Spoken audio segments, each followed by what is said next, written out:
Stony Brook Community Development District. This is Tuesday, January 24th, 2023. The time is 9:02 a.m. and we'll let the record reflect that all supervisors are present at roll call. Madam Chairwoman. Thank you. We do have a lot of people here today, so I will ask you if you please just keep your comments and not have private discussions. If you want to have a private discussion, take it outside because we've got a lot to go over today. So we're all here. Public comments? Mr. Micah?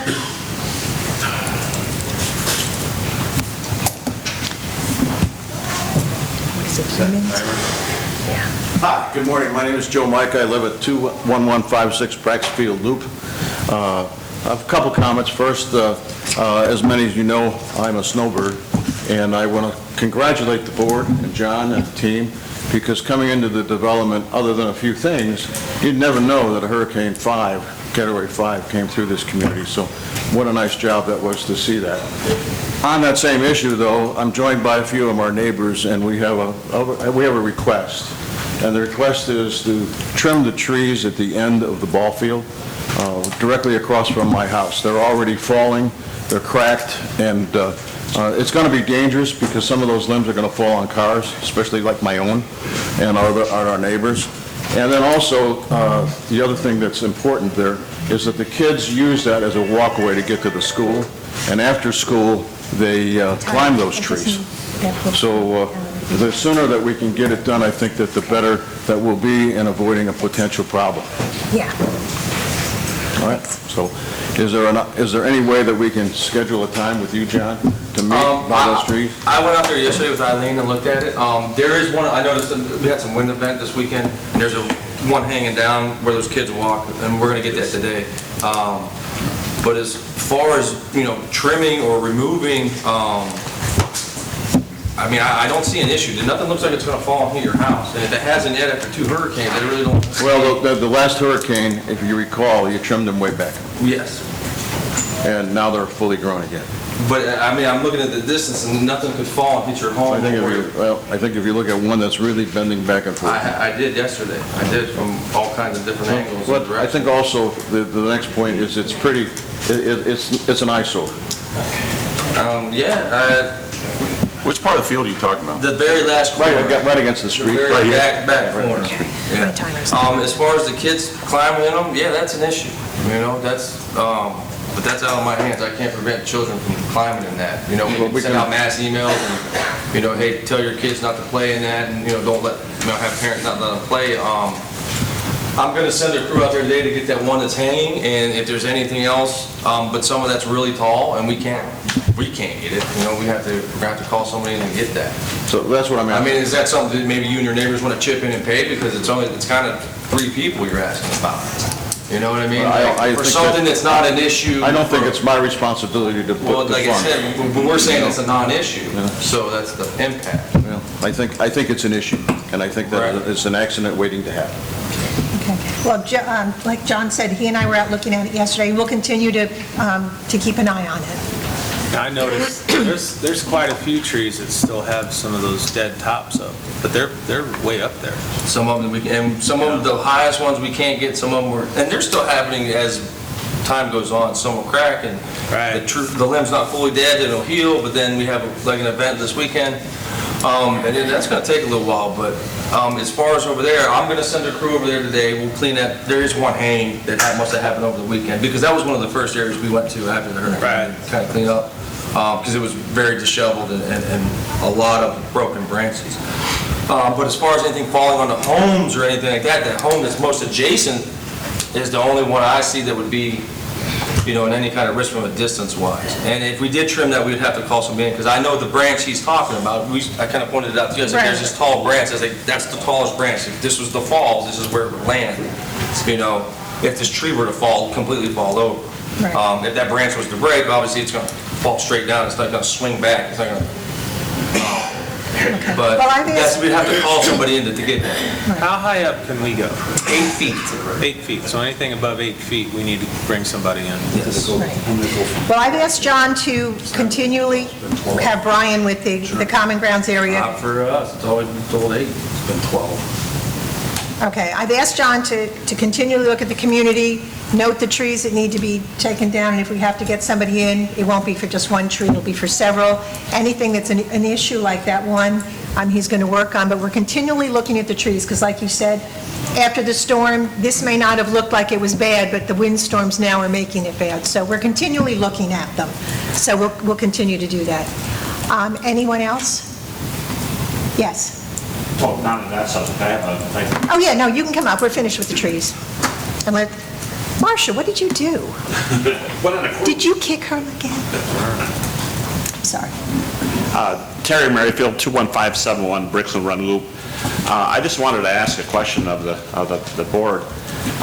Several months ago, actually in August, and then again in December, I sent an email to the board asking about why I'm being billed for irrigation water that I haven't used.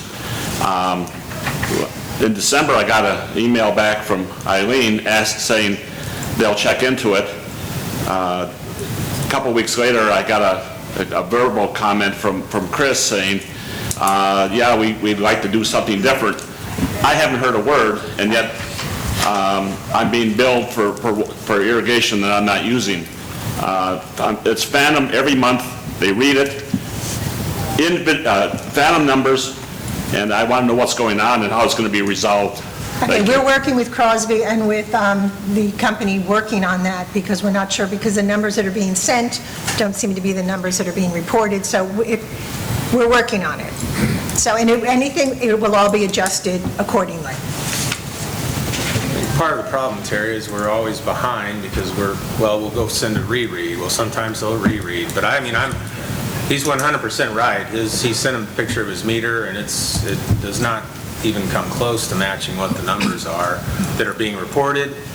I know I mentioned to you and through other correspondence, this is a really manual process, and it seems like, and what I'm seeing is if once the number's off, it's off, and it takes like 2 months to perpetuate and get corrected. I'm not saying it's perfect. This has been going on since... Oh, I know. So- And May through October, I had the irrigation off, but every month they read the meter mysteriously. So it didn't get corrected, Chris, by 2 months. It didn't get read. I'm with It you. just fabricated numbers. Terry, what's your address again? It's 21571 Brixton Run Loop. I've sent several emails to John and his crew. John, do you have anything to add? No, not at this moment. When was the last bill you got? Thank you. The most recent? I've been out of town for Thanks, Tyler. 3 weeks, so I don't know whether we got a bill now. I haven't looked, but the last one was last month, so December. But I thought Yeah, I think the December bill is what you sent me. Yeah. When we addressed this in December, you sent me, Yeah, so I need to sit down with Crosby. But the point is, that no communication since I complained. Eileen sent an email saying I'll have maintenance check it, and Chris saying, yeah, we should do something. That's the only results that I've heard in a month and a half. Well, Okay. Terry, we actually did have email correspondence I'm looking at. Well, right okay, now. yeah, we said, yeah, but. So, that- I didn't just your email verbally- said that you recommended that they look into an automatic system.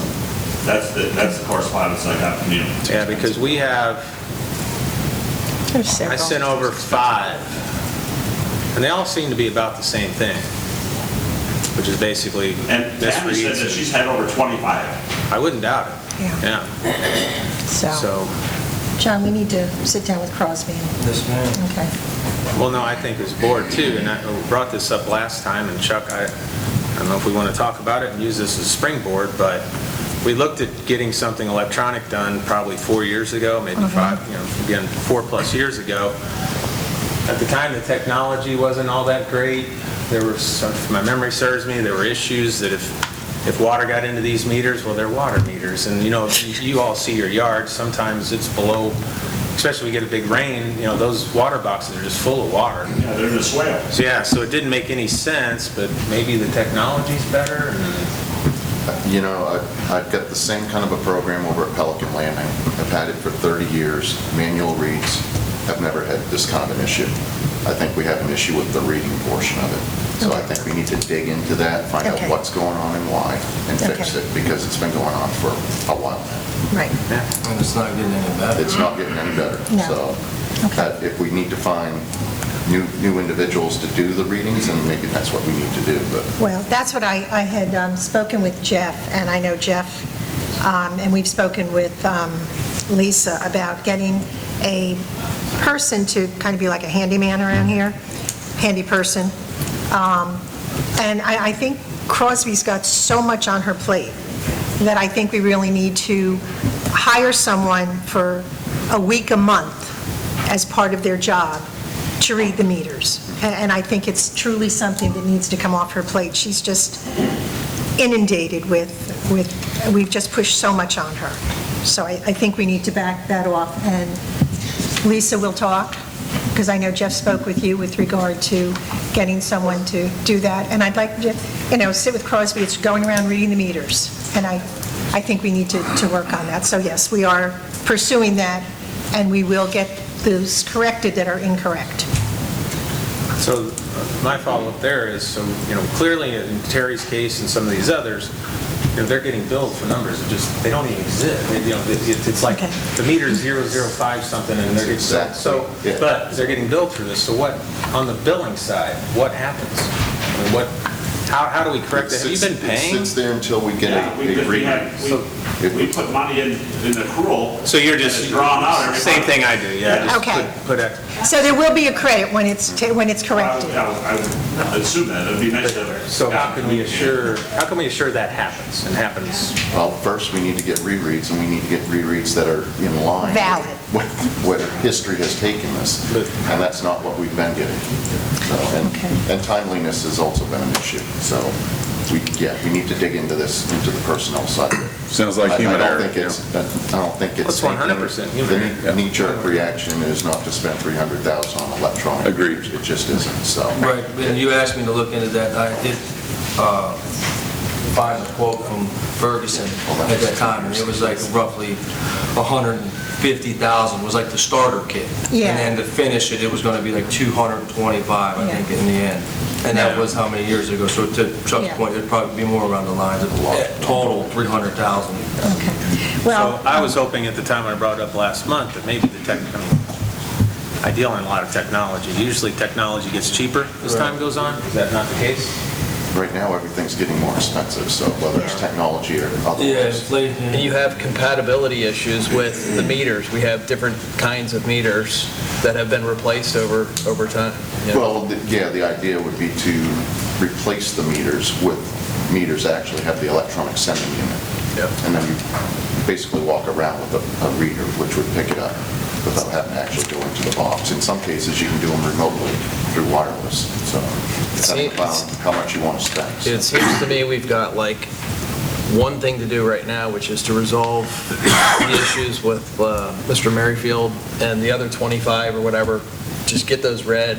So like, do that and get those resolved. And then the second thing is to hire somebody to do it. And the accuracy of the meters and the timeliness of the meters are the two big things, because if your meter's getting read on the 1st and then the next month on the 15th, you're going to get variability in your bill. Exactly. It's got to happen.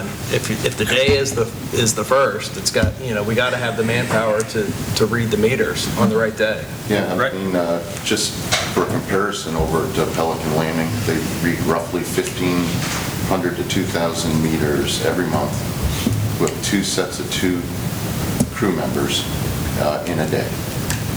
okay. Okay, there's one driving the buggy and there's one just running from meter to meter. Hire them. Writing down. I mean, I suppose there could be that opportunity through an interlocal agreement, but I'd like to try to find within your own ranks here. Right. That way, when there are rereads, because there is always going to be rereads Right. from time to time, that somebody's right here on site can quickly jump on it. It would be interesting to know what percent, I don't even know, I think you as a board need to know, this went on for 5 months, and because we automatic pay, and I didn't go out and check the meter. And then all of a sudden I noticed that, gee, I'm being billed and my water's off. But how many people actually go out and look at that meter compared to what they're being read? I'll bet you that there's probably an 80% failure rate in there. Now, it could be high, it could be low, but I bet it's 80% failure. I bet on it. You're saying that 80% of the meters in this community are not right? Are read incorrectly. Yeah, I'd say there's no way. I think that's a little aggressive. I think that's aggressive.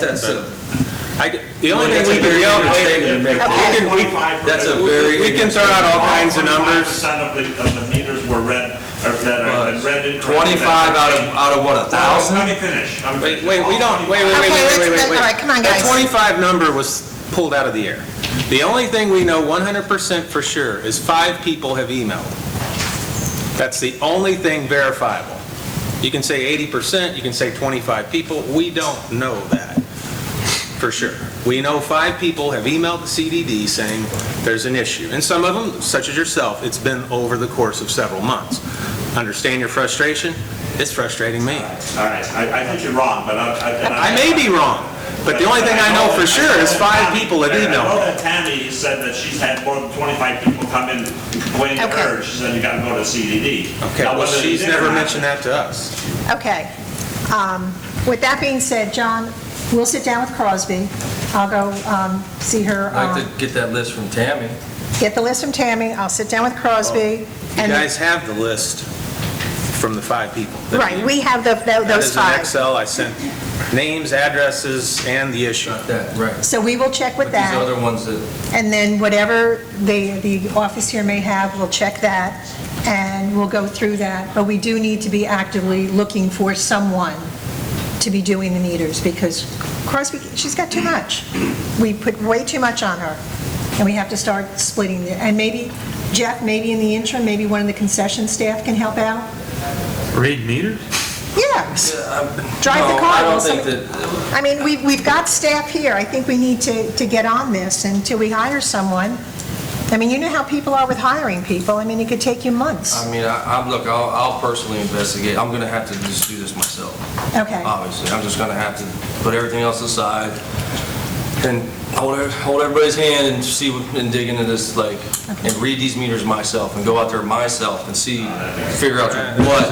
No, John. I have to. There's no other way, because if I send Todd or somebody else, I can't guarantee that they're gonna come back and they read the meter right. Okay, You know, John. like Chuck said, if his meter's that off, Yeah. well, then how do you keep either one reading the wrong meter, or let's say you read it wrong this month. Well, if you went back the next month and got the right meter, the numbers should be what they were from the month before. So now how do you keep reading the wrong numbers? Right. So that tells me you're going to the wrong meter, maybe. Yeah. John, why don't you and I sit down after the meeting, figure out what we're going to do with this, and then I'll email Chuck, and Chuck will email the board of what we've come to a decision. Okay. So I will work with you later, or tomorrow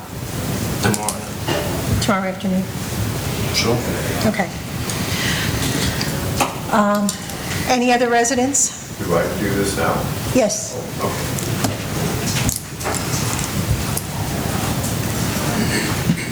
Morning, Paul Carvey, 21532 Langholm Run. Because of the crazy way the property lines are laid out behind my house, I'm requesting to do a couple things on CDD property. We planted an oak tree next to the third lady's tree last year. We'd like to put rock around it. I will have my maintenance crew weed whip it when they come every week so that there's no additional burden on you. Second, we talked with Eileen. We have a tree that is right along, that is actually in the preserve, but breaking down the fence to my property. I just want permission to trim what's on my side of the tree because it's really kind of impeding the ability to get from front to back for the crew that comes and deals with my property. And then the third thing is that when we cut down the oak tree that was hanging over my lanai from the tee, there's a visual opening over there. So what I'm requesting, and I will pay for it, is to put a Christmas palm between, right on the line between my property and the Stones property. I've already spoken with them. They have no problem with it. If you go out there, it would be right where the out-of-bounds stake is currently, and then that will kind of help define the turn of the hole at that point. and I will pay for it, and we're talking about getting an 8 to 10 foot Christmas palm that I can get for about $800. So since this is your property, I feel I need to have your permission to do this, so. John, are you okay with that? Everything but this Christmas palm, I have to go out there and look at that. Okay. Okay? But the oak tree and obviously trimming that. Yeah, okay. Absolutely. Okay. But I need to go out there and look at, kind of see. And if you got some time, could you maybe put a flag where you would like Yeah, no, to see this Christmas palm? So when I go out there, I know like exactly where. Yeah, right now is, I moved the out-of-bounds stake to where we're going to put it. So where the OB stake is right now? Yeah, currently, basically where we'd like between, to have- Angela's and my property, Stefan Stone, they're my neighbors, so. Because I know that behind your home and their home, you said the property line gets goofy. It's like a weird, I can't remember what it looks like, but I know that it does get a little, just gets goofy. Yeah, I don't know why, the property line, when we looked into it, when we did the lanai in 2016, the corner of my lanai is actually my property line. And there's supposed to be an easement there, but who knows what happened at the time, but technically my property line goes from the corner of my lanai out to the sewer. It's a real odd shape, so. Yeah. But just in terms of visual, this would help kind of complete the corner and also completes what I'm trying to achieve for the ladies on my property. Okay. I'll get out there. John will get out there, but as far as doing around the tree and trimming what's hanging over, you Right, can okay. go ahead. Thank you. All right, thank you. Do we have to say yes or no? If John says it's okay, do we have to wait another month to vote on it? So if he says no, just do it? Right, I'll email him and says say, yes, hey, I don't yeah. see it being an issue, as long as you guys agree to it too. I mean, That's what I'm asking. I don't have a problem with it. I mean, it's right on the property line. I don't have a problem with it either. Well, I just didn't want to do anything without, Yeah. I'm sure No. But as long as, I mean, I'd like to go out and check it first and just make sure, that there's just nothing Yeah. crazy or weird, you know what I mean? Yeah. Because you might think it looks good, but then when I get out there, it's like, hey, this guy looks goofy, you know what I mean? I know what Paul's thinking, you know what I mean? So I just. Okay. John, the only thing I'll ask is once you go out there and look, just email Chuck and just say, I'm okay with it, and he can just let the rest of the board know. Perfect. Okay, all right, thank you. Any other residents? Okay, John? I know you have to go to a spelling bee, so I'm going to put you on now. Thank you. Not for him, for his son. Just wanted to clarify that. Okay, so we had an issue with the home on 21738 Wyndham that we went and looked at yesterday. Correct, and I sent all the pictures and the information to Chuck. Do you want to go over any of that right now? And or- I spoke with Chuck, and Chuck's feeling is that homeowner is responsible for taking care of their property. If we choose to cut the ficus down, I'm thinking Setting a precedent. we are. And because as you and I looked yesterday, and we went by several homes where the same issue could occur, I think the responsibility is, now, as we discussed yesterday, they can cut the roots on their property, and that would stop the growth. But at this point in time, it's your responsibility to take care of your property. And this house actually had the ficus roots coming under the lanai, or, so at this point in time, we're not cutting the trees down. We can notify the resident that they, on their property, can cut the ficus roots, but we are not in the business of cutting down all the trees around everybody's home. It's your responsibility to take care of your property. Correct, Chuck? That's correct. Okay.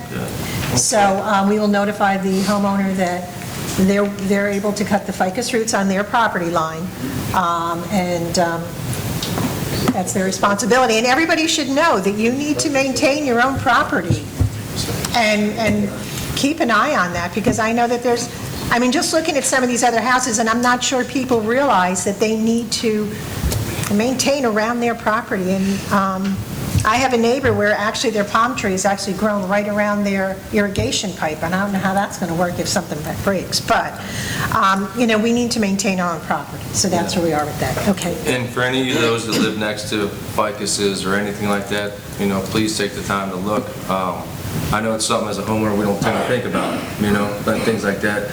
People that live on certain holes that take golf balls because everybody hits it right, Your neighbor across the street, Paul, I'm sure, when she bought that home, I'm sure she wasn't thinking about golf balls coming off that tee, but she's said something since, And just a lot of things as homeowners we don't think about, and this gentleman we're talking about, he's jacked up his whole floor, in his home.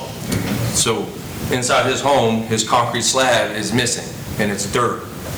And, that's just crazy to me, to see that. So yeah, if you live next to a berm or oak trees, or they're really close adjacent to your home, it's just something to think about, if there is root issues, you can bring a trencher, somebody come in and they'll trench a line and cut those roots, and basically it'll buy you time. It's, those roots will eventually start to grow back over time, but just things like that. Pertaining to what Chuck says about protecting your home, anything that's hanging over on your property line, you have the right to cut it back. It's just something to think about. But back to what I got going on. Landscaping at the pro shop. The Asiatic jasmine that we planted, not doing too good, so I bought a bunch more bigger ones, and we're going to pull back the mulch on Monday and put them in. Okay. We were going to do it today, but my guys called in, one sick, the other had a dentist appointment, so we don't have the manpower right now to do that. Okay. So we're going to do that on Monday, because we got to start mowing again tomorrow in common grounds and get that done for the week. The back wall, just an update on the sod irrigation. Matter of fact, Morse Landscaping, they're going to be back out today. They're actually going to dig some of the irrigation trenches for us on one of the areas and finish picking up on Braxfield and, Sheridan and Wyndham. Finish picking that up and getting that raked out and ready for us so we can go in there, put in irrigation, and then we'll go ahead and sod it. It's going to be about, my estimation, 5 trucks. I still got to get the final cost, but I'm going to say it's going to be anywhere between $15,000 to $20,000 to sod all that. Now, do we want to sod that, when are you, when is Miramar going to be able to do the wall? Do we want to sod that before the wall's done? We can sod it, but what we're going to do, when we sod it, there's still going to be probably like a 5-foot area between the wall and the sod, and then when the wall gets repaired is when we'll go in and then we'll put probably, I'm thinking Calusia, because they'll get nice and tall and provide that, that same type of privacy and sound barrier, but not as nasty looking, and ratty as the ficus. And it won't get the roots like... No, and they're like ficus, they're, very easy to maintain. You basically plant them and walk away from them almost, So yeah, that's where we are in that. That's coming along nice. So with the removal of with the cutting the trees, removal of the trees and the sod, it's going to be close to $200,000. Yeah. Okay. And then we had talked about these ficuses over here. There's over 450 of them. Well, a little bit less, like 440, but then there's like 10 trees, palm trees back behind them that would have to be taken out.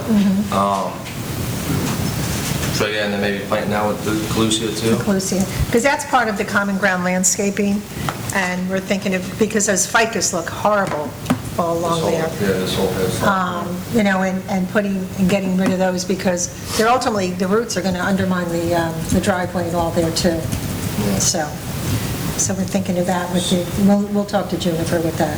Yeah, I'm going to have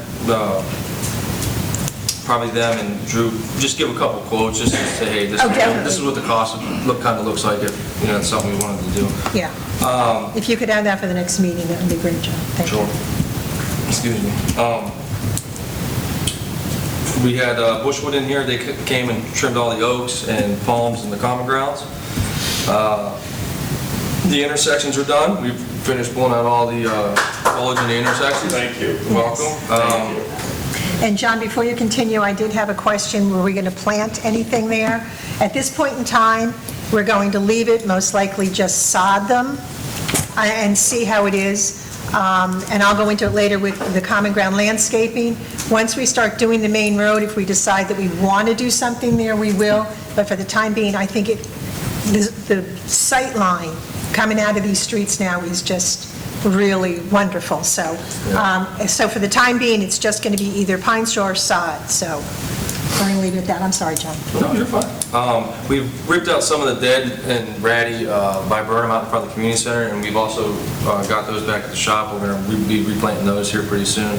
Just, I know eventually we're going to re-landscape this, but just in the meantime, because It's going to be a while. too many gaps and stuff in it, Yeah. yeah. We've been getting some vandalism out on 7. They're coming off of Knighton. Yeah, it's getting... Port Rush. I'm sorry, you're right, Port Rush. We found like one of the stakes and ropes in a driveway. It doesn't indicate or mean anything, but the fact that it ended up in the driveway makes me wonder if the golf cart's in the garage. You know, that did.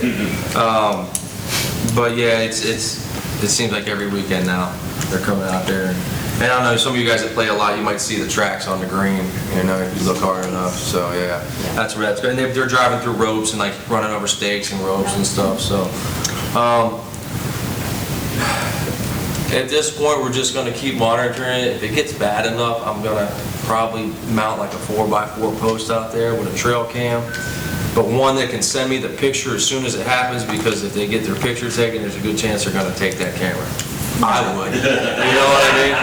Like, that would be the smart thing to do. If they, because most kids know what a trail cam is, but you know what, if I take it, you know what I mean? So, I did ask Todd to kind of track if it's every Tuesday, every Saturday, so we can kind of get... It seems to be weekendish, Yeah. you know. And I'm just, Or holiday. yeah. We just had you know, that's what it's... John, it seems to be a golf cart that's causing problems. Yeah, it's definitely a golf. So the driveway you found the material in, do you know if they have a golf cart? No, garage door's closed. No, but we can give them the address. She I have to get it from Todd and see what Yeah, he's get done. the address and we'll Get the address and we can try to send track them a letter it. and say you had material in your garage, or in your driveway. Yeah. If you have a teenager and a golf cart, It's looking suspicious. That's looking a little, yeah.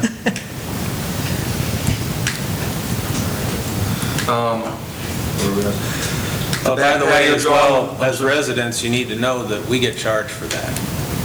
Because we voted a few years back that if there was vandalism on this golf course, the golf course shouldn't pay for it, because it's either a resident or a guest of a resident. I'm a resident. I don't like it either, but I think it is fair that somebody, either we're responsible for personally or somebody we know, has damaged our golf course.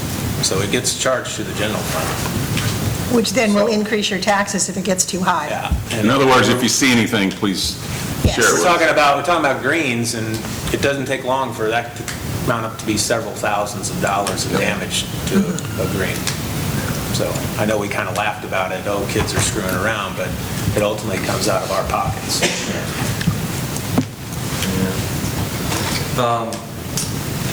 The back patio drawing from Masters is in the book, I believe? Yes. Okay, that's good, because I brought copies and I wasn't aware of that. Number 11, we've been cleaning out the whole left side. I don't know if anybody noticed that. Got that cleaned out.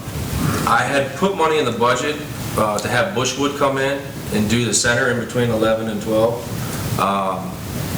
But that was kind of like a tentative. We'll put it in there. If we want to do it later on in the spring, we will. Maybe looking at that on 11 can kind of give you an indication of what it would look like.